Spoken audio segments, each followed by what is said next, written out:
င်္ဂလာပါဒီနေ့သမုတ်ဘူးရပ်ပုံရင်းလိုက်ရပြပါမယ်။နောက်ဘရောင်းတစ်ခုပါမယ်။ကိုယ်စက်ခွန်ဆိုင်ပေါ့နော်တစ်ခုပါမယ်။ပြီးတော့သမုတ်တန်36ချောင်း36ချောင်းက18ချောင်းစီခွဲထားမှာပေါ့နော်။ဒီကဒီနှစ်ခုကဘာလို့ခွဲရလဲဆိုတော့သူက site 45အကောင့်နဲ့90အကောင့်နဲ့ပါပါတယ်နော်ဒီမှာညာလားညာနော်ခုစားရမှာကအတူအကောင့်အတူ45ပြီတောင်းပါမယ်45ကိုအခုဒီအပေါက်လေးပေါ့နော်တပေါက်ချပြီးတော့ထည့်ရပါမယ်နော်ဒီစားဒီစမုတ်ချောင်းစားထည့်ပါပြီအပေါ်လိုင်းပေါ့နော်ဒီကပြပြီတပေါက်ချကိုချောင်းသုံးတာပေါ့နော်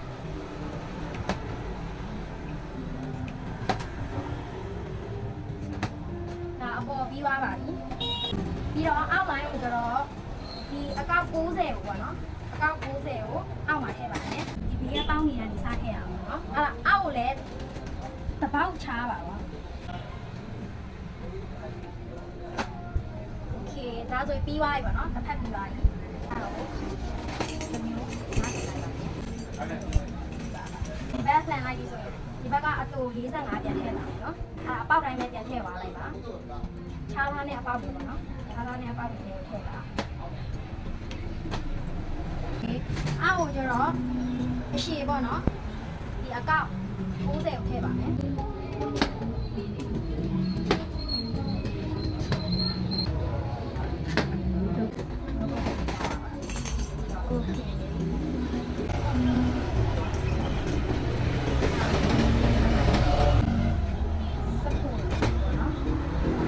ကျွတ်တိုင်အပေါက်ကိုဘက်ကိုထည့်ထားပါမယ်နော်ဒီဘက်ရှမ်းကိုထည့်ထားမယ်ကျွတ်တိုင်အပေါက်လေးပေါ့နော်တော့မှရှိနေတဲ့သမုတ်တန်ကိုရွေးမှာပေါ့နော်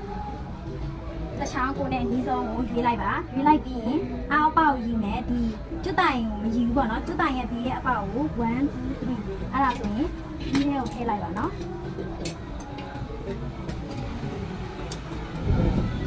ဒီလိုမျိုးလေးရသွားတဲ့အချိန်မှာနော်ဒီကနေစိုက်ရမယ်အခုရက်ထားတဲ့ပထမဆုံးရဲ့အချောင်းဘယ်ဘက်ချမ်းပြီးသွားပါ1 2 3 4မှာကွာသမုတ်တန်အောက်မှာနေနေပါဖြစ်တဲ့အတွက်ကြောင့်သူ့ကိုအောက်မှာပဲဒီလိုမျိုးကိုရက်ထားတဲ့အချောင်းပေါ့နော်ဒီဘာကျွတ်တိုင်ရဲ့ဘေးဆုံးရဲ့အပေါက်မှာပထမဆုံးအပေါက်ကိုရွေးလိုက်တာအဲ့ဒီရင်နားလေးတက်လိုက်ပါပထမဆုံးလုံးနဲ့ဥစ္စာကျတော့သူကဒီဘက်ချမ်းကိုယူတာပေါ့နော်ဒီဝိုင်းဆိုရင်ညာဘက်ကနေဆက်ပြီးတော့ရက်သွားမယ်နော်အစုံးကြီးကိုညာဘက်ကိုရက်မယ်အစုံးလိုက်မယ်ပြီးရင်ဘာကျွတ်တိုင်ရဲ့အပေါက်မှာတပေါက်ချလိုက်ပြီးတော့ဒီလိုထည့်ပါမယ်နော်ဒါအောက်မှာပဲနေရမယ်ဆောင်ရပါပါလိ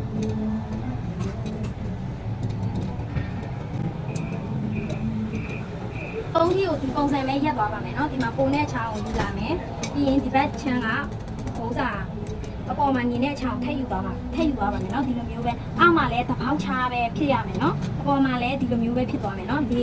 အခုဒီအပေါ်ကတစ်ချောင်းယူပြီးသွားရင်ပြန်ကြည့်ကြည့်လိုက်အနောက်ကနေပါနော်1 2 3 4သူကအောက်မှာပဲအမြဲတမ်းနေရပါပါနော်ဒီလိုပါ